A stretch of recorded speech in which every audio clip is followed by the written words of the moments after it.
নমস্কাৰ বন্ধু বান্ধৱীসকল, তোমালোক সকলোকে অন্য এটা লাইভ ক্লাছলৈ স্বাগতম জনাইছো। তোমালোক সকলোকে আমাৰ এই লাইভ ক্লাছটো জইন কৰাৰ কাৰণে আন্তৰিক ধন্যবাদ জ্ঞাপন কৰিছো।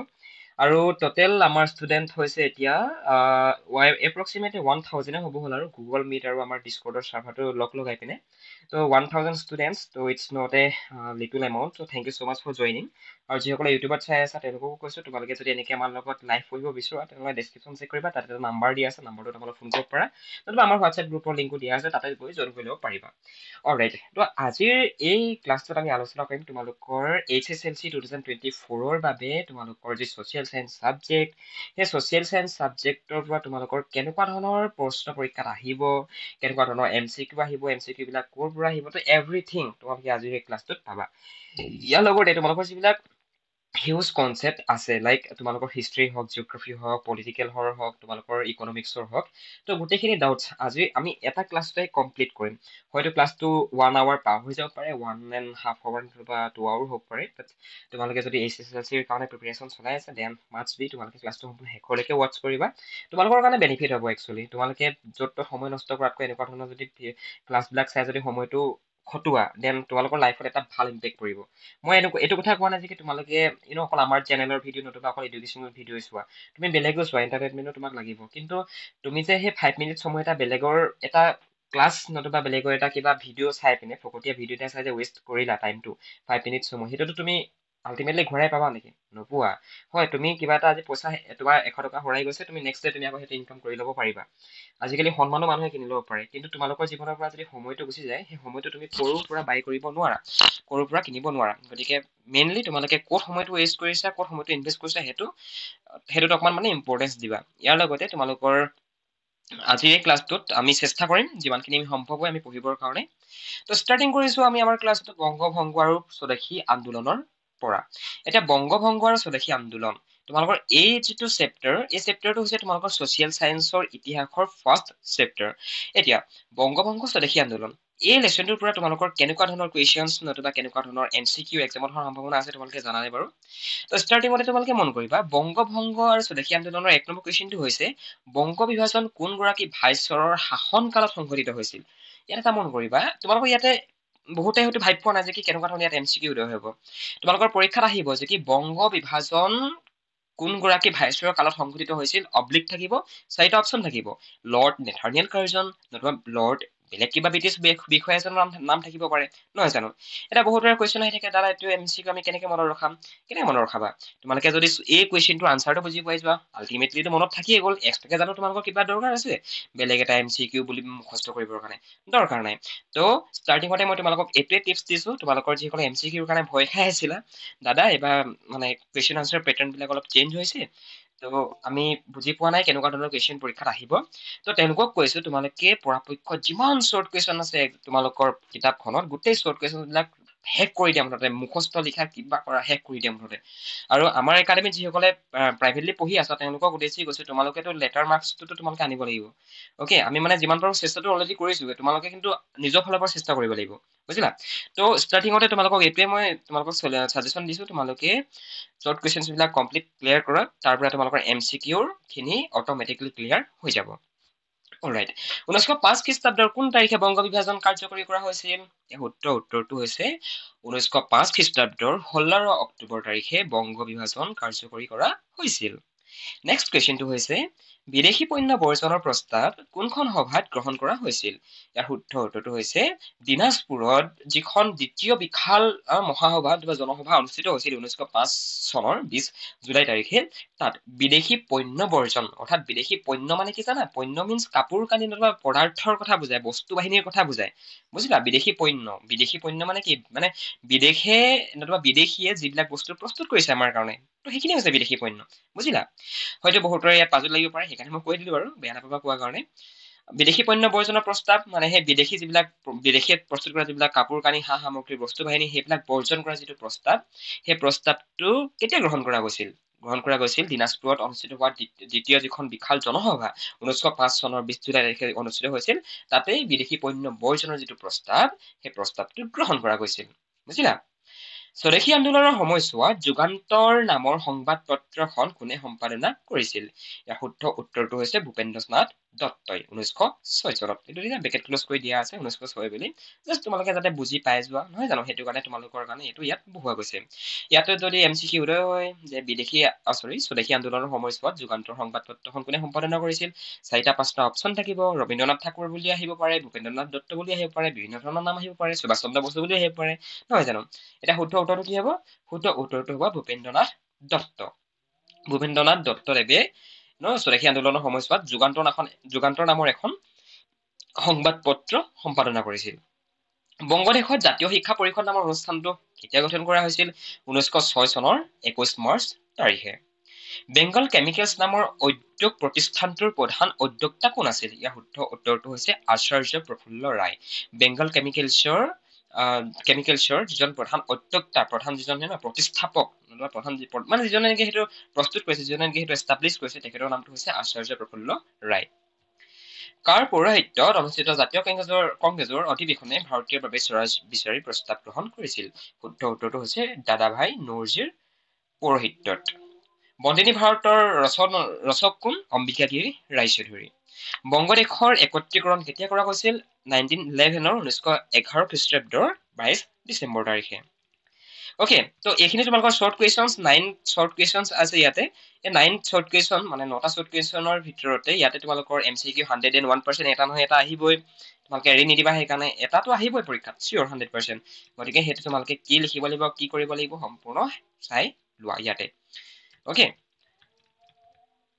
নেক্সট মন কৰা তোমালোকৰ অলপ মানে নেক্সট অলপ এক্সট্ৰা মডেলৰ কুৱেশ্যন কিছুমান আহিব লাইক বংগ বিভাজনে সৃষ্টি কৰা পূব বংগ আৰু অসম নামৰ প্ৰদেশখনৰ সৈতে সংলগ্ন হোৱা বংগদেশৰ প্ৰধান তিনিটা ভৌগোলিক সংমণ্ডল উল্লেখ কৰা ইয়াৰ শুদ্ধ উত্তৰটো হৈছে ভাইটি বন্ধুসকল ক্লাছটোত আগ নবঢ়াৰ আগতে তোমালোকে যদি মেট্ৰিক পৰীক্ষাৰ কাৰণে প্ৰিপাৰেশ্যন চলাই আছা আৰু যদি তোমালোকে পাৰ্চনেল গাইডেন্স বিচৰা অসমীয়া ছাবজেক্টটোত হওক লাগে বেলেগ ছাবজেক্টত হওক লাগে তেনেহ'লে তোমালোকে আমাৰ ফালৰ পৰা যদি ইচ্ছা কৰা পঢ়িবলৈ পাৰিবা তোমালোকে আমাৰ লগত যদি জইন হৈ লোৱা আমি তোমালোকৰ মেট্ৰিক পৰীক্ষাত কোনখিনি প্ৰশ্ন আহিব কোনখিনি কমন পৰিব তাৰ কুৱেশ্যন আনচাৰবিলাক কেনেকৈ লিখিব লাগিব আমি সকলোখিনি কথা আমি গাইড কৰি দিম ইয়াৰ কাৰণে তোমালোকে এই নম্বৰটোত ফোন এটা কৰা নতুবা ডেছক্ৰিপশ্যনত এখন ফৰ্ম আছে ফৰ্মখন ফিল আপ কৰি দিয়া আমি তোমালোকক নিজে যোগাযোগ কৰি ল'ম ঢাকা আৰু চট্টগ্ৰাম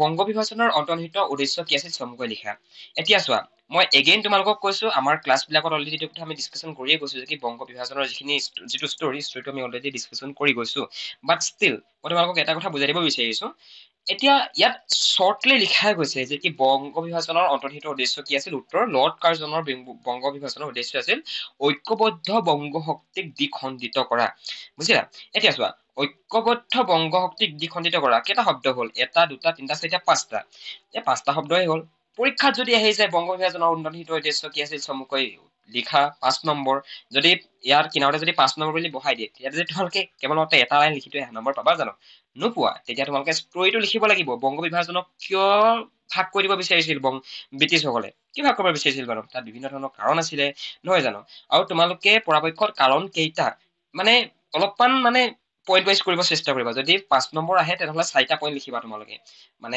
4টা পইণ্ট 5টা পইণ্ট লিখিলেতো ভালেই হয় সেনেকুৱা ধৰণে লিখিবা যদি পেৰেগ্ৰাফ ৱাইজ লিখিব যোৱা বহুত ষ্টুডেণ্টক মই এনেকুৱা দেখোঁ সিহঁতে পেৰেগ্ৰাফ ৱাইজ লিখিব যায় কিন্তু সিহঁতৰ মানে কি হৈ গৈ মানে কানেকশ্যনটো সিহঁতে বিল্ড কৰিব নোৱাৰে যে আৰম্ভণি কৰে শদিয়াৰ পৰা কিন্তু শদিয়াৰ পৰা ধুবুৰীলৈ যাব খুজিছে শদিয়াৰ পৰা শিৱসাগৰত আহি পিনে ৰখি যায় বস্তুটো বুজিলা নাই গতিকে তোমালোকে সদায় পইণ্ট কৰিবা পইণ্ট কৰি কৰি যিবিলাক ষ্টুডেণ্টে লিখে ন মই তোমালোকক ব্লাইণ্ডলি ক'ব মই হাতত গ্ৰাইণ্ডলি দি ক'ব পাৰিম তোমালোকৰ যিসকল ষ্টুডেণ্টে পইণ্ট কৰি কৰি লিখিবা মানে 1 2 3 4 যে বংগ বিভাজনৰ অন্তৰ্নিহিত উদ্দেশ্য আছিল ক আমুক উদ্দেশ্য খ আমুক গ আমুক এনেকে যদি লিখা ন নম্বৰ পোৱাৰ চান্সটো বেছি বাঢ়ি যায় বুজিলা ওকে নেক্সটটো মন কৰা নেক্সটটো হৈছে যে কি বংগ বিভাজন বিৰোধী আন্দোলনে স্বদেশী আন্দোলনৰ নাম কিয় পাইছিল চমুকৈ লিখা বংগ বিভাজন বিৰোধী আন্দোলনে স্বদেশী আন্দোলনৰ নাম কিয় পাইছিল বংগ বিভাজনক পৰিণতি হিচাপে বিদেশী বস্তু বৰ্জন আৰু স্বদেশী বস্তু গ্ৰহণ সিদ্ধান্ত জনসভাত অনুমোদিত কৰা হোৱাৰ পিছৰ পৰা এই আন্দোলনে স্বদেশী আন্দোলন নামেৰে জনাজাত হৈছিল তো বংগ বিভাজন বিৰোধী আন্দোলন এই আন্দোলনটো যেতিয়া ষ্টাৰ্ট হৈছিল সেই আন্দোলনত কি ডিচিশ্যন লোৱা গৈছিল জানানে বাৰু সেই আন্দোলনত মানে এইটো কথা মানে আমাৰ ভাৰতবাসী এইটো আলোচনা কৰি এইটো সিদ্ধান্তত উপনীত হৈছিল যে কি বিদেশী বস্তু বৰ্জন, বিদেশৰ বিদেশীয়ে প্ৰস্তুত কৰা যিবিলাক বস্তু সেইবিলাক বৰ্জন কৰা, হম বিদেশী পণ্য বৰ্জন অৰ্থাৎ বিদেশী বস্তু বৰ্জন কৰা আৰু স্বদেশী বস্তু গ্ৰহণ কৰা।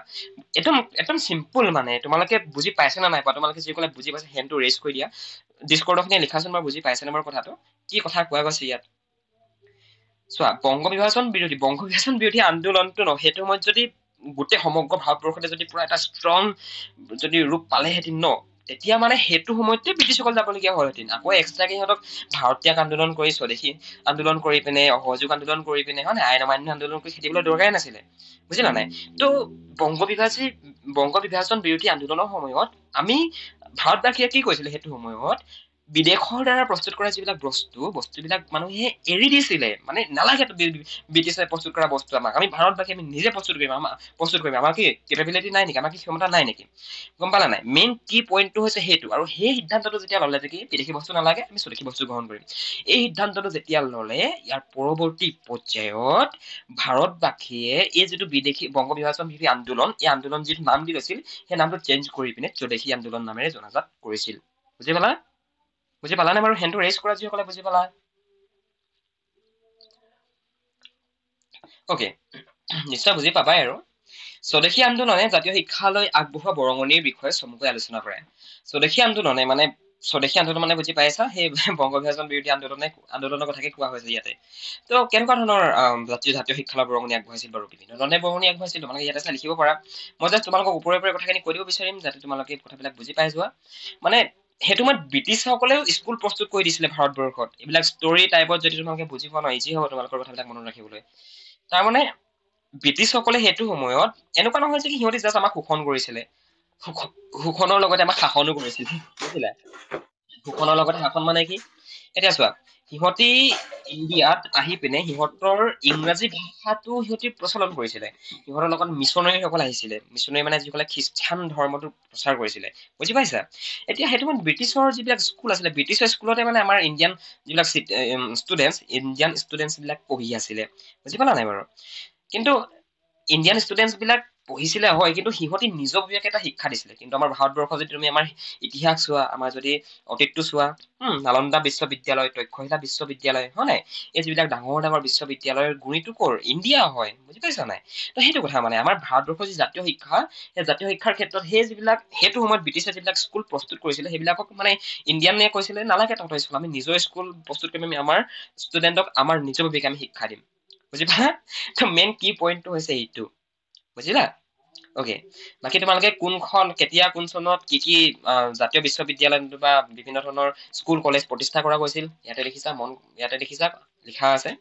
আৰু এইডোখৰতে ক্লাছটোত আগ নবঢ়াৰ আগতে তোমালোকৰ যিসকলে ষ্টুডেণ্টছে ক্লাছটো লেটকে চাই আছা তেওঁলোকক উদ্দেশ্যি গৈছে, তোমালোকে যদি এনেকুৱা ধৰণে পঢ়িব বিচৰা তোমালোকে ডেছক্ৰিপশ্যন চেক কৰিবা, তাতে এটা ফোন নম্বৰ দিয়া গৈছে। সেই ফোন নম্বৰটোত আমালৈ মেছেজ কৰা হোৱাটছএপত, নতুবা এখন এপ্লিকেশ্যন দিয়া গৈছে, এপ্লিকেশ্যনখন ফিল আপ কৰি পিনে আমালৈ তোমালোকে যোগাযোগ কৰি দিয়া। আজিৰ পৰা এবছৰ পাছতো যদি ভিডিঅ'টো চাই আছা কোনো কথা নাই, তোমালোকে তাতে যোগাযোগ কৰা আমাৰ লগত, আমাৰ ফালৰ পৰা তোমালোকে তেতিয়া এনেকুৱা ধৰণে লাইভ কৰিবলৈ সক্ষম হ'বা। আৰু এনেকুৱা ধৰণৰ ক্লাছবিলাক কেৱল মাত্ৰ আমাৰ যিখিনি এডমিশ্যন লোৱা ষ্টুডেণ্ট, সেই এডমিশ্যন লোৱা ষ্টুডেণ্টছ বিলাকেহে পায়।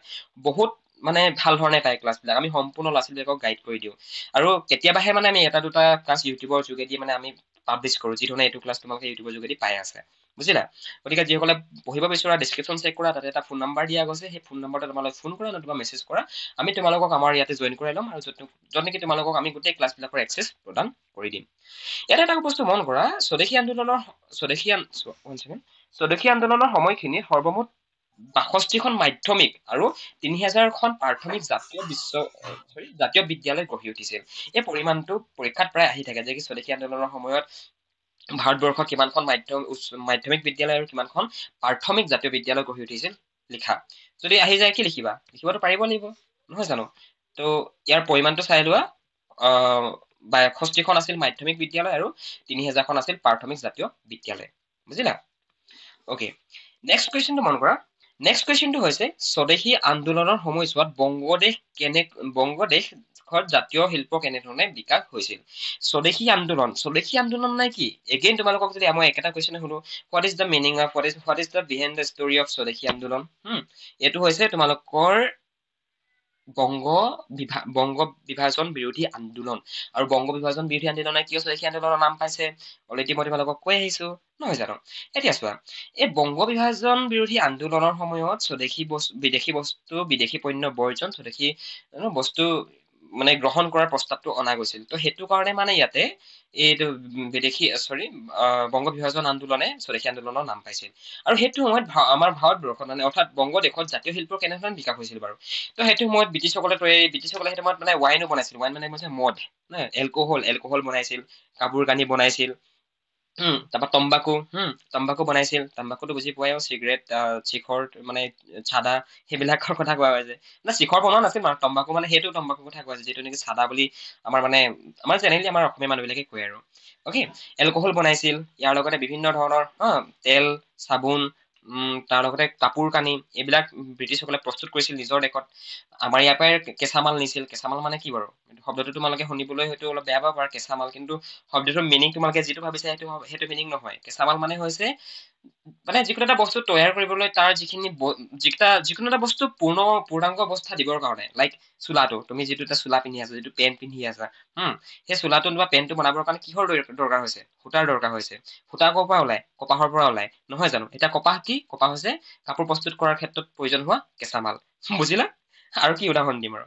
তো ইয়াত আনচাৰটো মন কৰা। তো সেইটো সময়ত আমাৰ ভাৰতবৰ্ষত বিভিন্ন ধৰণৰ সূতা কটা কল, ক্ষুদ্ৰ আৰু মজলীয়া তাঁতশালৰ প্ৰতিষ্ঠা হৈছিল। তাৰপৰা সৰিয়হৰ তেল, চাবোন, চেনি, জুইচিলা, বিস্কুট আদিৰ কাৰখানা গঢ় লৈ উঠিছিল।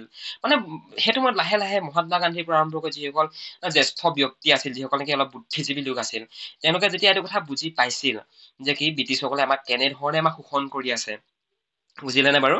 তো তেতিয়া মানে বুজি পালে যে কি আমাৰ নিজৰ দেশৰ পৰা বস্তুখিনি নি আমাৰ নিজৰ দেশত আমাৰ ইয়াৰ পৰাই কেঁচা মাল নি আমাকে বিক্ৰী কৰিছে 90% মুনাফা লৈ পিনে। গতিকে আমি যদি নিজৰ দেশত এইবিলাক বস্তু প্ৰস্তুত কৰো, আল্টিমেটলি লাভটো আমাৰে হ'ব ন? তো সেইটো মানে মেইন কি পইণ্টটো। আৰু এখন দেশ কেতিয়া ধনী হয় জানা? এখন দেশ তেতিয়াহে ধনী হয় যেতিয়া দেশখনে উৎপাদন বেছিকে কৰিব। এক্সপৰ্ট, ইম্পৰ্ট, আমদানি, ৰপ্তানি। আমদানি মানে কোনোবা এখন দেশৰ পৰা আমদান কৰা, মানে কোনোবা এখন দেশৰ পৰা বস্তু কিনা। এতিয়া বোলে ভাৰতে চীনৰ পৰা আমুকটো বস্তু আমদানি কৰিলে, অৰ্থাৎ ভাৰতবৰ্ষ চীনৰ পৰা আমুকটো বস্তু কিনিলে, মানে ললে। ৰপ্তানি কৰা, ৰপ্তানি মানে কি? ৰপ্তানি মানে হৈছে আমি কি বস্তু এক্সপৰ্ট কৰিছো, মানে আমি কি বস্তু উৎপাদন কৰি দিব পাৰিছো। তো সেইটো হৈছে আমদানি এণ্ড ৰপ্তানি। আণ্ডাৰষ্টেণ্ড? আৰু সেইটো সময়ত এওঁলোকে বুজি পাইছিলে যে কি আমি যদি ৰপ্তানিটো বৃদ্ধি কৰো, আমি বেলেগৰ পৰা লোৱাতকৈ যদি আমি নিজে প্ৰস্তুত কৰি আমি বেলেগক দিব পাৰো, আল্টিমেটলি আমি তেতিয়াহে ধনী হ'ম। তেতিয়াহে আমাৰ দেশৰ যিটো ইকনমিক যিটো কণ্ডিশ্যন, অৰ্থনৈতিক যিটো পৰিস্থিতি, সেই পৰিস্থিতিটো সবল হ'ব, নহয় জানো? তো কথাবিলাক, কি পইণ্ট বিলাক লগাব পাৰিছানে বাৰু? যদি লগাব পাৰিছা, হেণ্ডটো ৰেইজ কৰিবা। ডিছকৰ্ডৰ খিনি বুজি পাইছানে কথাবিলাক?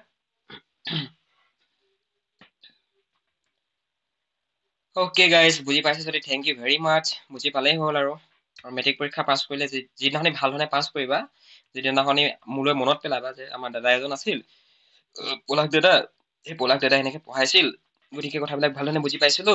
তাৰ পৰা যদি মেট্ৰিক পৰীক্ষাটো ভাল ধৰণে পাছ কৰা, ফোন এটা কৰিবা, মেছেজ এটা কৰিবা, দাদা মোৰ ঘৰটো এইটো, গুগল মেপত লোকেশ্যন পঠিয়াই দিবা, হোৱাটছএপত গুগল মেপৰ লোকেশ্যন পঠিয়াই দিবা। আমাৰ টিমৰ 4-5 জন আমি যাম খানা খাবলৈ, হ'ব?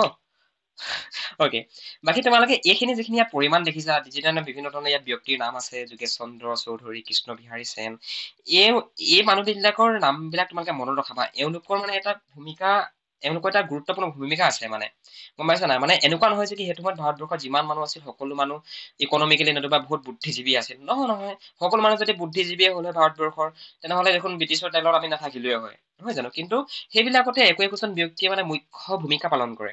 আৰু সেই মুখ্য ভূমিকা পালন কৰা ব্যক্তিজনৰ নাম তোমালোকে মনত ৰখাটো তোমালোকৰ কাৰণে কৰ্তব্য, ইম্পৰ্টেণ্ট হয় তোমালোকৰ কাৰণে, বুজিলা? তো গতিকে মানুহবিলাকৰ নাম মনত ৰখাই থৈ দিবা। অকে, নেক্সটটো মন কৰা। স্বদেশী আন্দোলন দমন কৰাৰ উদ্দেশ্যে ব্ৰিটিছ চৰকাৰে কি কি আন্দোলন বিৰোধী কাৰ্যসূচী গ্ৰহণ কৰিছিল, অথবা স্বদেশী আন্দোলন দুৰ্বল কৰাৰ বাবে ব্ৰিটিছ চৰকাৰে কি কি কৰ্মপন্থা লৈছিল, আন্দোলনৰ নেতাসকলৰ পৰা চৰকাৰে সঁহাৰি লাভ কৰিছিল নে? এতিয়া চোৱা, স্বদেশী আন্দোলন মানে বংগ বিভাজন বিৰোধী আন্দোলনটোক দমন কৰাৰ বাবে ব্ৰিটিছ চৰকাৰে কেনেকুৱা ধৰণৰ কাৰ্যসূচী লৈছিল? আল্টিমেটলি আন্দোলন মানে কি গম পাইছা নাই? এভিলিউচন মানে মুভমেণ্ট।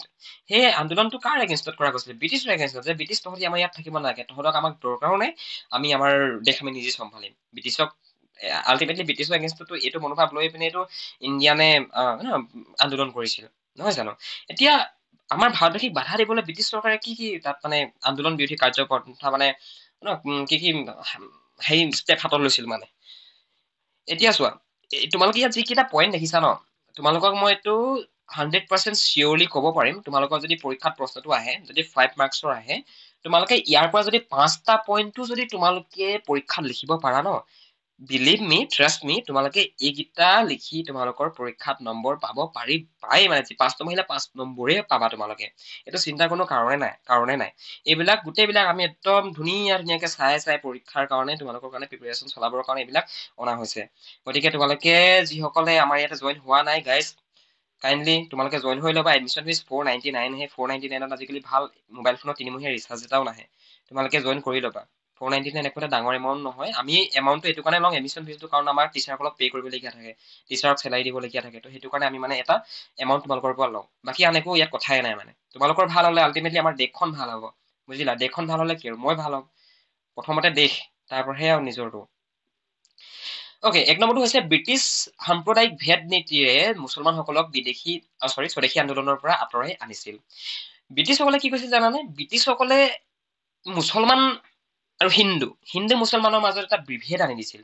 বিভেদ মানে বুজি পাইছে আৰু, মানে সেইটো সময়ত মুছলমানসকল মাইনৰিটিছ আছিল। মাইনৰিটিছ মানে বুজি পাইছা? যিসকল নেকি সংখ্যালঘু বুলি কোৱা হয় অসমীয়াত। এটা দুটা ইংৰাজী শব্দও শিকিবা। মেজৰিটিছ মানে কি? সংখ্যাগৰিষ্ঠ, মানে বেছি থকা। মাইনৰিটিছ মানে কি? কমকে থকা। মানে বুজি পাইছা? Majority minority. অকে, তো সেই ব্ৰিটিছসকলে মুছলমানসকলক মানে আঁতৰাই আনিছিল, মানে বিভিন্ন ধৰণৰ তাত হেৰি ভৰাই দিছিল, নেগেটিভ চেঞ্চ ভৰাই দিছিল মানে মুছলমান লোকসকলক, যে কি হিন্দুসকলে তোমালোকক ভাল নাপায়। তো এনেকুৱা ধৰণৰ বিভিন্ন ধৰণৰ থিংকিং বিলাক মুছলমান লোকসকলৰ মাজত ভৰাই দিছিল। কিন্তু তেওঁলোক বাৰু সম্পূৰ্ণ ছাকচেছফুল হোৱা নাছিল। অলপ হৈছিল যদিও কিন্তু সম্পূৰ্ণৰূপে ছাকচেছফুল হোৱা নাছিল। তোমালোকে জানানে বাৰু, এতিয়া যিখন আমি বাংলাদেশ বুলি কওঁ, এতিয়া যিখন আমি পাকিস্তান বুলি কওঁ, এতিয়া যিখন আমি পূব বংগ বুলি বাৰু এতিয়া হেৰিকে কয়, বাংলাদেশকে কয়। আগতে বাংলাদেশ পাকিস্তান নাছিল, আগতে হিন্দুস্তান হৈ আছিল। বাংলাদেশো ভাৰতবৰ্ষৰ অংগ আছিল, পাকিস্তানো ভাৰতবৰ্ষৰ অংগ আছিল। কিন্তু 1947 চনত যেতিয়া ভাৰতবৰ্ষৰ স্বাধীনতা লাভ কৰিলে, তাৰ সেইটো সময়তে কি হ'ল, পাৰ্টিশ্যন হ'ল। পাৰ্টিশ্যন মানে কি? বিভাজন। পাৰ্টিশ্যন শব্দটোৰ অৰ্থ কি? বিভাজন। পাৰ্টিশ্যন হোৱাৰ পৰৱৰ্তী পৰ্যায়ত কি হয়, মহম্মদ আলী জিন্নাই মুছলমান লোকসকলৰ কাৰণে এখন মানে পৃথক ৰাজ্য বিচাৰিলে। তেখেতে পৃথক এখন দেশ লাগে, ক'লে যে কি নাই, মানে এই কথাখিনি কি কাৰণে কৈছে জানা নাই বাৰু? এইখিনি ইয়াত লিংক আছে, মানে তোমার খিলাফত আন্দোলন, চাইমন কমিশ্যন, গোটেইখিনি কথা পিছলৈ লিংক আছে। বুজিলা? এইখিনি কথা তোমালোকক আই ডোন্ট নো তোমালোকক স্কুলত এইবিলাক কথা পঢ়াই নে নপঢ়াই, বাট আমাক কিন্তু এইবিলাক কথা সেইটো সময়ত স্কুলত ভালদৰে নপঢ়ালে যদিও আমাক কলেজত, মোৰ অনাৰ্ছ আছিলে তোমাৰ পলিটিকেল চায়েন্সত, ভালকে পঢ়ালে মানে পলিটিকেল চায়েন্সত এইখিনি। সেইকাৰণে মই যি ধৰণে উপকৃত হলো, এতিয়া মই ক'ব পাৰিছো ন তোমালোকক, মই ক'ৰবাৰ পৰা চাই কৈছো, চাই কৈ থকা নাই। তোমালোকতো পিছত গৈ তোমালোকৰ উপকাৰ হ'ব। মেজৰ যদি লোৱা পলিটিকেল চায়েন্সত, কিমানখিনি তোমালোকে এডভান্স হৈ থাকিবা। আৰে সেইটোৱেটো কথা ন মেইন, হয় নে নহয়? কমেণ্ট কৰা হয় নে নহয়? হয়তো আকৌ। অকে, তো মহম্মদ আলী জিন্নাই কি কৰিলে, মুছলমান লোকসকলে ভাৰতবৰ্ষত বা ইণ্ডিয়াত, হিন্দুস্থানত মানে হিন্দু আৰু স্থান, হিন্দুসকলৰ স্থান মানে য'ত নেকি হিন্দু থাকে, বুজিলা নাই বাৰু? অকে, তো তেখেতে ক'লে যে কি, এইটো প্ৰস্তাৱ আগবঢ়ালে যেতিয়া নেকি ভাৰতবৰ্ষৰ কাৰণে এখন সংবিধান প্ৰস্তুত কৰা হৈ আছিল সেইটো সময়ত, আৰু যেতিয়া নেকি ভাৰতবৰ্ষক স্বাধীনতা দিবৰ কাৰণে ইংলেণ্ডৰ যিটো লেবাৰ পাৰ্টিটোৱে যেতিয়া নেকি ডিচিশ্যনটো ল'লে, তেতিয়া মহম্মদ আলী জিন্নাই ক'লে যে কি, ভাৰতবৰ্ষত মুছলমানসকল সম্পূৰ্ণৰূপে সুৰক্ষিত নহয়। মুছলমানসকলৰ যি অধিকাৰ ভাৰতবৰ্ষত নাই, মুছলমানৰ কোনো অধিকাৰেই নাই, একো ৰাইটছে নাই, এনেকে ক'লে। সেইটো কাৰণে মানে তাত বহুত হেৰি ক্ৰিটিকেল এনালাইচিছ হ'ল সেইবিলাক পিছত গৈ পাবাগৈ। তাৰ পৰা পাকিস্তান হিচাপে মানে মুছলমান লোকসকলৰ কাৰণে এডোখৰ ঠাই হেৰি কৰি দিয়া হ'ল। এডোখৰ হিন্দুস্তান, এডোখৰ মুছলমান, এনেকে মানে ভাগ কৰি দিয়া হ'ল। আৰু সেইটো সময়ত পাঞ্জাৱৰ পৰা আৰম্ভ কৰি পাঞ্জাৱ, হাৰিয়ানা, সেইটো সময়ত সেইকেইটা অঞ্চলত যিসকল মুছলমান লোক আছিল, তেওঁলোক তালৈ মাইগ্ৰেট কৰিলে। মাইগ্ৰেট মানে কি গম পাইছা? অসমীয়াত কি হ'ব মাইগ্ৰেট মানে? বিকাশ, মাইগ্ৰেট মানে কি অসমীয়াত? প্ৰব্ৰজন। অকে, প্ৰব্ৰজন কৰিলে, মানে মাইগ্ৰেট কৰিলে, প্ৰব্ৰজন কৰিলে। সেই প্ৰব্ৰজন কৰাৰ সময়ত ভাৰতবৰ্ষ তথা সেইটো বহুত মিলিয়ন, লাখ 10-20 লাখ মানুহ মৰিছে। মানে হিন্দু মুছলমানৰ মাজত দাংগা প্ৰচাৰ হৈ গৈছে। তাৰমানে পুৰা মানে মৰা কটা লাগিছিলে মানে সেইটো সময়ত, বুজিলা? তো ব্ৰিটিছসকলে মানে এনেকুৱা ধৰণৰ কাম বিলাক কৰিছিল। আল্টিমেটলি কিন্তু ইয়াৰ কাৰণে জগৰীয়া ব্ৰিটিছসকলে।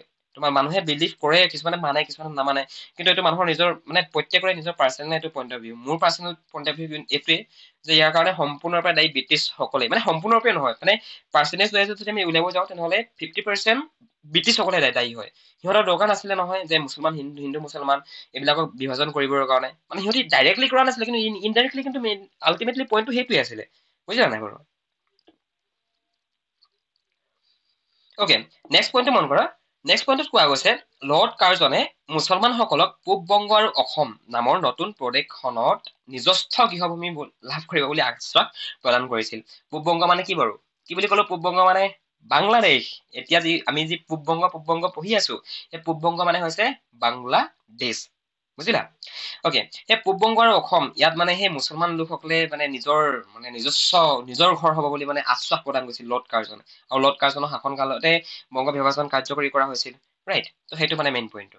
গতিকে তেওঁলোকে আন্দোলন কৰিব নালাগে যে তোমালোকৰ আল্টিমেটলি তোমালোকৰ যিটো মাতৃভূমি নতুবা তোমালোকৰ গৃহভূমি বাংলাদেশ আৰু অসম, নৰ্থ ইষ্টৰ মানে মেইনলি অসমখনৰ কথাকে কয়, অসম মেঘালয় আৰু তোমালোকৰ বাংলাদেশ হ'ব। গতিকে তোমালোকে আন্দোলন কৰিব দৰকাৰ নাই গতিকে তোমালোকে আন্দোলনৰ পৰা দূৰত থাকা। এই বুলি কৈছিলে মানে লৰ্ড কাৰ্জনে মুছলমান লোকসকলক। বুজিলা? ক'ত সিহঁতি ক'ত মাথা খটাইছে দেখিছানে বাৰু? ব্ৰিটিছে 1909 চনৰ শাসন সংস্কাৰৰ মাধ্যমত পৃথক ভোটাধিকাৰীয়েও মুছলমানসকলক পৃথক আৰু ব্ৰিটিছৰ আনুগত্য ৰাজনৈতিক শক্তিত পৰিণত কৰিছিল। ত' এইটো পইণ্ট লিখিব পাৰা। আৰু বিভিন্ন ধৰণৰ আছে যে কি বিভিন্ন ধৰণৰ পইণ্ট বুলি ক'বলৈ গ'লে, 1 ছেকেণ্ড, কি হৈ গ'ল? অ'কে, যিবিলাক ৰাজহুৱা মেল মিটিং সেইবিলাক কৰিছিল, বন্ধ কৰি দিছিল ব্ৰিটিছসকলে যে তোমালোকে ৰাজহুৱা মিটিং পাতিব নোৱাৰা। কেলে নোৱাৰা? যে ৰাজহুৱা মিটিং পাতিলে আল্টিমেটলি ব্ৰিটিছৰ বিষয়ে আলোচনা হয়, গতিকে তোমালোকে মানে মিটিং পাতিব নোৱাৰা তোমালোকে ৰাজহুৱা মিটিং। অ'কে, আৰু যিটো আমি যিটো বন্দে মাতৰম বুলি আমি যিটো কওঁ, আমাৰ এতিয়া তোমালোকে দেখিছা এনে ইণ্ডিপেণ্ডেন্স ডে হৈ গৈছে, ৰিপাব্লিক ডে হৈ আছে 26ত। সেই ৰিপাব্লিক ডে দিনাখন আমি কি কৈছো? বন্দে মাতৰম কৈছো, জনগণ মন গাইছো বন্দে মাতৰম। বন্দে মাতৰম যিটো ধ্বনি, সেই ধ্বনিটো দিয়া নিষিদ্ধ কৰি দিছিল সেই সময়ত, 19th চেঞ্চুৰীত, সেইটো সময়ত ব্ৰিটিছসকলে। অ'কে, এইটো চোৱা, নেক্সট পইণ্টটো হৈছে যে ছাত্ৰ ছাত্ৰীসকলক আন্দোলনৰ পৰা আঁতৰাই নিয়াৰ বাবে শাস্তিমূলক অধিসূচনা জাৰি কৰিছিল। আৰু সেইটো সময়ত যিসকল ষ্টুডেণ্টছে পঢ়ি আছিল ব্ৰিটিছৰ স্কুলতে হওক লাগে, ব্ৰিটিছৰ ইউনিভাৰ্চিটিতে হওক লাগে, মানে আৰু কি বুলি ক'ম এতিয়া, মানে ব্ৰিটিছৰ অধীনত যিসকল পঢ়ি আছিল নতুবা যিসকল ষ্টুডেণ্ট আছিল সেইটো সময়ত। আৰু মেইনলি তোমালোকে এতিয়া চোৱা, আছু ছাত্ৰ সন্থাৰ কথা কৈছো, অল আছাম ষ্টুডেণ্ট ইউনিয়ন, আছু হওক আটাছু হওক, তাত কোন বেছিকে থাকে? ষ্টুডেণ্ট বেছিকে থাকে। সেইটো এই অতীতৰ পৰা এনেকুৱাই হৈ আছে, গম পোৱা নাই? যিবিলাক এনেকুৱা ধৰণৰ যিবিলাক সংগঠন থাকে, সংগঠন বিলাকত যিবিলাক বুঢ়া মানুহ নতুবা যিবিলাক মানে প্ৰাপ্তবয়স্ক ব্যক্তি, তেওঁলোকতকৈ ষ্টুডেণ্ট বেছিকে থাকে। গতিকে সেই ষ্টুডেণ্ট বিলাকক কি কৈছিল ব্ৰিটিছে, মানে সেই আন্দোলনত যাতে সিহঁতি কৰিব নোৱাৰে, যোগ দিব নোৱাৰে আন্দোলনটোত, যাতে আন্দোলনটোৰ পৰা সিহঁতি যাতে আঁতৰি থাকক। ত' সেইটো কাৰণে সিহঁতি কি কৰিছিল? অধিসূচনা সিহঁতি জাৰি কৰিছিল। অধিসূচনা মানে গম পাইছা? বিভিন্ন ধৰণৰ মানে শাস্তিমূলক ব্যৱস্থা গ্ৰহণ কৰিছিল, যে তোমালোকে যদি আন্দোলন কৰিব যোৱা আমাৰ এগেইনষ্টত, ব্ৰিটিছৰ এগেইনষ্টত, আমাৰ এগেইনষ্টত যদি তোমালোকে আন্দোলন কৰিব যোৱা, তেনেহ'লে আমি কি কৰিম? তোমালোকক আমি টাৰ্মিনেট কৰি দিম, আমাৰ কলেজৰ পৰা, আমাৰ ইউনিভাৰ্চিটিৰ পৰা তোমাক উলিয়াই দিম, টাৰ্মিনেট কৰি দিম, পঠিয়াই দিম, পঢ়িব নোপোৱা আৰু। ত' এনেকুৱা ধৰণৰ বিভিন্ন ধৰণৰ মানে শাস্তিমূলক ব্যৱস্থা গ্ৰহণ কৰিছিল তেওঁলোকে, ব্ৰিটিছসকলে। ৰাজহুৱা সভা সমিতি বেআইনী বুলি ঘোষণা কৰিছিল। চিম্পল পইণ্ট হয়। ইয়াৰ লগতে আৰু এটা কি পইণ্ট মন কৰা, বংগদেশৰ পৰা প্ৰকাশিত যুগান্তৰ, বন্দে মাতৰম, সন্ধ্যা আদি ভালেমান বাতৰি কাকতৰ ওপৰত নিষেধাজ্ঞা জাপি দিছিল। মানে সেইটো সময়ত বংগদেশ এটা মানে কি পইণ্ট আছিল? বংগদেশ কি পইণ্ট মানে বুজি পাইছানে? বংগদেশ সেইটো মানে এটা মানে একদম মিড পইণ্ট আছিল গোটেই ইণ্ডিয়াৰ কাৰণে। এতিয়া যদি তোমালোকে কালকাতা কেতিয়াবা যোৱা, আৰে বাবা, বাংলাদেশ বেংগলোৰ হওক লাগে, মুম্বাই হওক লাগে, এতিয়াহে সেইবিলাক ডাঙৰ ডাঙৰ চিটি হৈছে, কিন্তু আগতে কি আছিল জানা? আগতে কলকাতা আছিলে। কলকাতাত গোটেই ইণ্ডিয়াৰ ট্ৰেড হৈছিলে। কলকাতাত ট্ৰেড শব্দটোৰ দ্বাৰা ইয়াত ব্যৱসায় বাণিজ্যৰ কথা কোৱা গৈছে। বুজিলা? ত' এই যিবিলাক বাতৰি কাকত, এইবিলাক মানে প্ৰায়বিলাক বংগদেশৰ পৰা সেইটো সময়ত মানে প্ৰকাশিত কৰা গৈছিল, মানে পাব্লিছ কৰা গৈছিল। আৰু সেইটো সময়ত দুখনমান খুবেই জনপ্ৰিয় বাতৰি কাকত, যি ধৰণে যুগান্তৰ, বন্দে মাতৰম, সন্ধ্যা, এই বাতৰি কাকত বিলাক মানে ছপাৰ ক্ষেত্ৰত নিষেধাজ্ঞা জাপি দিছিল। নিষেধাজ্ঞা কিয় জাপি দিছিল? যাতে আন্দোলনৰ খবৰ যাতে ভাৰতবৰ্ষৰ ইমূৰৰ পৰা সিমূৰলৈ নাপায়গৈ। আৰু সেইটো সময়ত থৰি না মোবাইল ফোন আছিলে, থৰি না ইউটিউব ইনষ্টাগ্ৰাম আছিলে, যে আজি মই আহিলো আমুকত গৈছো বুলি ভিডিঅ' এটা বনাই দিলে তোমাৰ হৈ গ'ল। সেনেকুৱাতো নাছিলে সেইটো সময়ত। মেইনলি সেইটো সময়ত আৰু কমিউনিকেশ্যনৰ যিটো মূল চাবিকাঠি সেইটো কি আছিলে বাতৰি কাকত আছিলে নিউজ পেপাৰ আছিলে ৰাইট তো সেইবিলাক সিহঁতি বন্ধ কৰাই দিছিলে বুজিলা অ'কে গাইজ তোমালোকে পইণ্ট বিলাক যদি এনেকে মনত ৰখাই যোৱা মই যি ধৰণে তোমালোকক কৈ গৈ আছো এই ধৰণে যদি মনত ৰাখি যোৱা তোমালোকৰ কোনোৱেই পৰীক্ষাৰ কাৰণে পাহৰি নোযোৱা 100% এইটো কথা চিয়ৰ কিন্তু তোমালোকে পইণ্ট বিলাক মনত ৰাখিব চেষ্টা কৰিব লাগিব মনত ৰাখিব যদি তোমালোকে চেষ্টা নকৰা তেনেহলে তোমালোকে আকৌ এবাৰ পাহৰি থাকিবা ভইচটো ক্লিয়াৰলি গৈ আছে নে বাৰু তোমালোকে হেণ্ডটো ৰেজ কৰি দিয়া যদি ভইচটো ক্লিয়াৰলি তোমালোকে শুনি পাই আছা মানে বতৰটো যিহেতু ডাৱৰীয়া অলপমান ইণ্টাৰনেটৰ ইছ্যু আহি যায় কেতিয়াবা ভালনে শুনা পাই আছা ভইচটো লিখি দিয়া যিসকল শুনা পাইছা পাইছো থেংক ইউ পাইছা যদি ভাল কথা পাইছা অ'কে পাইছো স্বদেশী আন্দোলনৰ তিনিটা ফলাফল উল্লেখ কৰা স্বদেশী আন্দোলনৰ তিনিটা ফলাফল যে স্বদেশী আন্দোলনৰ ফলত কি হৈছিল এক নম্বৰ পইণ্টটোৱে হৈছে স্বদেশী আন্দোলনৰ জোৱাৰে সাহিত্যৰ সৃষ্টিত বিশেষ অৰিহণা আগবঢ়াইছিল স্বদেশী আন্দোলনৰ সময়ত সাহিত্যৰ সৃষ্টিৰ ক্ষেত্ৰত বিশেষ অৰিহণা আগবঢ়াইছিল এতিয়া সাহিত্য সৃষ্টিৰ ক্ষেত্ৰত বিশেষ অৰিহণা মানে কি বুজিলা চোৱা সেইটো সময়ত স্বদেশ প্ৰেম নতুবা ব্ৰিটিছসকলৰ এগেইনষ্টত নতুবা স্বদেশ প্ৰেম এই দুটা বস্তু দেখাবলৈ মানুহে কি কৰিছিল জানা কবিতা ৰচনা কৰিছিল নাটক লিখিছিল গল্প লিখিছিল মানে বিভিন্ন ধৰণৰ নভেল লিখিছিল তো এইবিলাক মানে সেইটো সময়তে সৃষ্টি হৈছিল বুজিলা গীত মানে গান নাটক প্ৰবন্ধ মানে এছে কথা কোৱা হৈছিল বিভিন্ন ধৰণৰ আলোচনী প্ৰকাশ পাইছিল তো সেইটো মানে কি পইণ্টটো বুজিলা বাকী বিভিন্ন ধৰণৰ কল কাৰখানা স্থাপন হৈছিল সেইটো সময়ত স্বদেশী আন্দোলনৰ সময়ত যিহেতু বিদেশী পণ্য বৰ্জনৰ প্ৰস্তাৱ স্বদেশী আন্দোলনৰ সময়তে অনা গৈছিল গতিকে আল্টিমেটলিটো আমি বিদেশী বস্তু বৰ্জন কৰিব হলে নিজৰ দেশতো কিবা এটা উদ্যোগ প্ৰতিষ্ঠান লগাব লাগিব ন বুজিলা কিমান ইজি হয় পইণ্ট বিলাক অ'কে নেক্সট মন কৰা স্বদেশী আন্দোলনৰ পটভূমিত বংগ জাতীয় বিদ্যালয় নামৰ জাতীয় শিক্ষা অনুষ্ঠানটো গঢ়ি উঠিছিল আৰু স্বদেশী আন্দোলনৰ সময়ত মুঠ 62খন মাধ্যমিক আৰু 3000খন প্ৰাথমিক জাতীয় বিদ্যালয় গঢ়ি উঠিছিল আৰু এইকেইটাই হৈছে তোমালোকৰ স্বদেশী আন্দোলনৰ ফলাফল তিনিটা সুধিছে আৰু পৰীক্ষা মানে হেৰিয়ত আমি সেইকাৰণে তিনিটাই লিখিছো যদি আমাক 10টা সুধিলে আমি 10টা লিখিলো হয় আৰু এনেকুৱা নহয় যে কি তোমালোকৰ কিতাপত এই তিনিটাই আছে ধেৰ আছে তোমালোকে যি মন যায় লিখিব পাৰা কিন্তু দেখিব পাৰা ইয়াত দাদা ইয়াত দেখোন তিনিটা চাৰিটা লাইন আছে কিন্তু চাৰিটা লাইন থাকিলে কি হ'ব তোমালোকৰ কথাখিনিতো ইয়াত অন্তৰ্ভুক্ত হৈছে নে নাই হোৱা গতিকে পৰাপক্ষত কথাবিলাক অন্তৰ্ভুক্ত কৰিবলৈ চেষ্টা কৰিবা কথাবিলাক যদি অন্তৰ্ভুক্ত কৰিবলৈ চেষ্টা নকৰা তেনেহলে তোমালোকৰ যিমান পঢ়ি শুনিও লাভ নাই যিমান লিখিও লাভ নাই পৰীক্ষাত নম্বৰকেইটা পালা পাহৰি গলা তাৰপিছত কি কৰিবা আল্টিমেটলি পিছত গৈ পিনে আকৌ পঢ়িব লাগিব নহয় জানো গতিকে কি পইণ্ট বিলাক তোমালোকে মনত ৰখোৱা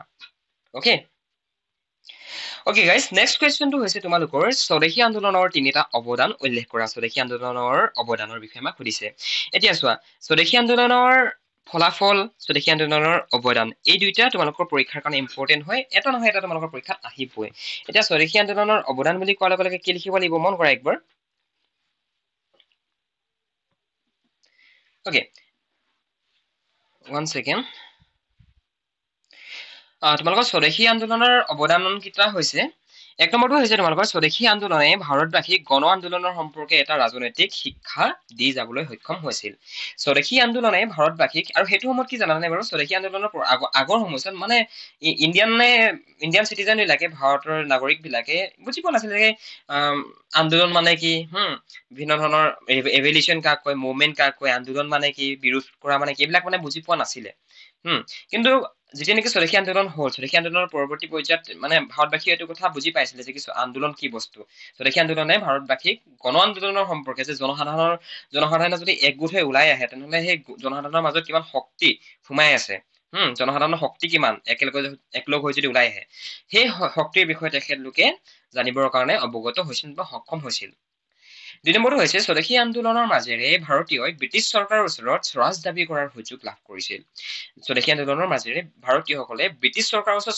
স্বৰাজ মানে কি স্বৰাজ মানে হৈছে স্বাধীনতা স্বৰাজ শব্দটোৰ অৰ্থ কি বুলি ক'লো স্বাধীনতা তো ইয়াৰ আগতেতো ভাৰতবাসীয়ে কল্পনাই কৰিব পৰা নাছিলে যে কি ব্ৰিটিছসকলে আমি খেদি পঠিয়াম ব্ৰিটিছসকলক আমাক দৰকাৰ নহয় তো দে কান ইমেজিন বিফৰ স্বদেশী আন্দোলন বিফৰ স্বদেশী মুভমেণ্ট বুজিলা কিন্তু যেতিয়া নেকি স্বদেশী আন্দোলন হ'ল তাৰ পৰৱৰ্তী পৰ্যায়ত ভাৰতবাসীয়ে এইটো সুযোগ লাভ কৰিলে যে কি ব্ৰিটিছৰ ওচৰত আমি স্বাধীনতা বিচাৰিব পাৰিম আমি স্বাধীনতা বিচাৰিম নেক্সটটো হৈছে স্বদেশী আন্দোলনৰ মাজেৰে ভাৰতীয় ব্ৰিটিছ চৰকাৰৰ ওপৰত স্বৰাজ দাবী কৰাৰ সুযোগ লাভ কৰিবলৈ সক্ষম হৈছিল আৰু স্বদেশী আন্দোলনৰ মাজেৰে ভাৰতবৰ্ষত সহস্ৰ বিপ্লৱৰ সূচনা হৈছিল। সহস্ৰ বিপ্লৱ মানে আকৌ এটা ডাঙৰ ট্ৰাম আহি গ'ল তোমালোকৰ কাৰণে। সহস্ৰ বিপ্লৱ মানে হৈছে তোমাৰ সমগ্ৰ ভাৰতবৰ্ষই মানে একলগ হৈ পিনে ব্ৰিটিছৰ এগেইনষ্টত আন্দোলন কৰাৰ ক্ষেত্ৰত মানে এটা সূচনা হৈছে, এটা ধাৰা সূচনা হৈছিল। লাইক চিপাহী বিদ্ৰোহৰ প্ৰভাৱ অসমতো পৰিছিল দেখোন, কিন্তু কম পৰিছিল আৰু সেইটো সময়ত জানা নাই বাৰু মোগল ব্ৰিটিছৰ আগত কোন আছিলে? ব্ৰিটিছৰ আগত আছিলে মোগল। ব্ৰিটিছৰ আগত আহিছিলে পৰ্তুগীজসকল আছিল। পৰ্তুগীজৰ আগত আছিল মোগল, মানে মোগল আৰু পৰ্তুগীজ লগতে আছিল বুলি তোমালোকে ক'ব পাৰা। অকে, এতিয়া মোগলসকলে সেইটো সময়ত কিন্তু সমগ্ৰ ভাৰতবৰ্ষতে ৰাজ কৰি থকা নাছিলে, কিন্তু গম পাইছা নাই? ব্ৰিটিছৰ এণ্টাৰ অসমত কেতিয়া হ'ল? আফটাৰ ইয়াণ্ডাবু সন্ধি, নহয় জানো? সেই আমাৰ অসমৰ জানাই তোমালোকে সেই বদনে মান আনিলে, মান অনাৰ পিছত আমাৰ অসমৰ ৰজাবিলাক, অসমৰ জনসাধাৰণে মানৰ অত্যাচাৰ সহ্য কৰিব নোৱাৰিলে। তাৰপিছত আমাৰ অসমৰ দুজনমান ডিপ্ল'মেটে, কূটনীতিবিদে গৈ পিনে ব্ৰিটিছ চৰকাৰক হেল্প বিচাৰিলে যে কি ব্ৰিটিছ দাদাসকল, আমাৰ এতিয়া মানুহসকলে এনেকুৱা অশান্তি কৰি আছে, গতিকে মানুহসকলক তোমালোকে আমাৰ পৰা খেদাই দিয়া, আমাক হেল্প কৰা। মানুহসকলক খেদাবৰ কাৰণে অসমৰ পৰা মানুহসকলক ম্যানমাৰৰ পৰা আহিছিলে দেই, এইটো মনত ৰাখি দিবা। মানুহসকলক আমি খেদিব লাগে, গতিকে আমাক হেল্প কৰা। তেতিয়া ব্ৰিটিছসকল আহিলে অসমত আহি পিনে ব্ৰিটিছ আৰু মানুহৰ মাজত তয়া ময়া যুদ্ধ হ'ল। যুদ্ধ হোৱাৰ পিছত ইয়াণ্ডাবু সন্ধি চুক্তি হ'ল, চুক্তি কৰা গ'ল। আৰু সেই ইয়াণ্ডাবু সন্ধিৰ পাছতহে মানে অসমত ব্ৰিটিছৰ মানে প্ৰভাৱ পৰিছে লাহেকে, বুজিলা? ত' সহস্ৰ বিপ্লৱৰ কথাটো ক'বলৈ গ'লে এনেকুৱাই হয়, মানে সমগ্ৰ ভাৰতবৰ্ষতে মানে ভাৰতবৰ্ষৰ জনসাধাৰণে যাতে এটা সুযোগ পায়, সেই সুযোগটো স্বদেশী আন্দোলনৰ পৰৱৰ্তী পৰ্যায়ৰ পৰা ষ্টাৰ্ট হৈছিল। অকে, বাকী তোমালোকৰ চমুটোকা লিখা ইয়াত এতিয়া তোমালোকে নিজে চেল্ফ ষ্টাডি কৰিব লাগিব। এনেকুৱা নহয় যে কবিগুৰু ৰবীন্দ্ৰনাথ ঠাকুৰৰ বিষয়ে মই তোমাক এনে মানে মুখস্থ কৰাই দিম, সেইটো তোমালোকৰ নিজৰ ওপৰত ডিপেণ্ড কৰে। কবিগুৰু ৰবীন্দ্ৰনাথ ঠাকুৰ, তাৰপৰা ভগিনী নিবেদিতা, নবাব ছলিমুল্লাহ, অম্বিকাগিৰি ৰায়চৌধুৰী, এইকেইটা তোমালোকে চাবা। তো দেখিছা 35 মিনিটছৰ ভিতৰত তোমালোকৰ গোটেইখিনি আমি কমপ্লিট কৰি ললো। তোমালোকৰ যিমানকেইটা পৰা নাছিলা সিমানকেইটা তোমালোকৰ ক্লিয়াৰ হৈ গ'ল। আৰু বহুতে হয়তো ক'ব পাৰা দাদা তুমি ইমান বাহিৰা কথা কৈ থাকা, বাহিৰা কথা নক'লে তোমালোকৰ ছচিয়েল চায়েন্স ছাবজেক্টটো কি তোমালোকে কি মুখস্থ কৰি পৰীক্ষা লিখিবলৈ যাবা নেকি? পাহৰি থাকিবা। তোমালোকে এতিয়া অনুভৱ নকৰা, বাট আল্টিমেটলি যেতিয়া তোমালোকৰ বয়স হৈ যাব তেতিয়া অনুভৱ কৰিবা যে কি দাদাই ঠিকেই কৈছিলে, বুজিলা? বুজি নাপালে তোমালোকৰ মানে যিমান মুখস্থ কৰি পৰীক্ষাত 100ৰ ভিতৰত 100 পাই তোমালোকৰ একো লাভ নাই। অকে, তো আই থিংক তোমালোকে ক্লাছটোৰ পৰা অলপ হ'লেও উপকৃত হ'লা, এণ্ড যদি উপকৃত হ'লা বহুত ভাল কথা। বাকী যদি কিবা বুজি নোপোৱাকৈ থাকিলা আমাক সুধিবা, আমি তোমালোকক হেল্প কৰিম। আৰু তোমালোকে যদি আমাৰ পৰা এনেকুৱা ধৰণে পঢ়িব ইচ্ছা কৰা তেনেহ'লে আমাক জনাবা, আমি তোমালোকক সম্পূৰ্ণৰূপে সহায় সহযোগিতা আগবঢ়াম। ফোন নাম্বাৰটো ডেছক্ৰিপশ্যনত দিয়া আছে, তাতে গৈ পিনে আমালৈ ফোন কৰা, মেছেজ কৰা, আমি তোমালোকক আমাৰ একাডেমিত জইন কৰাই ল'ম। নেক্সট ক্লাছত আমি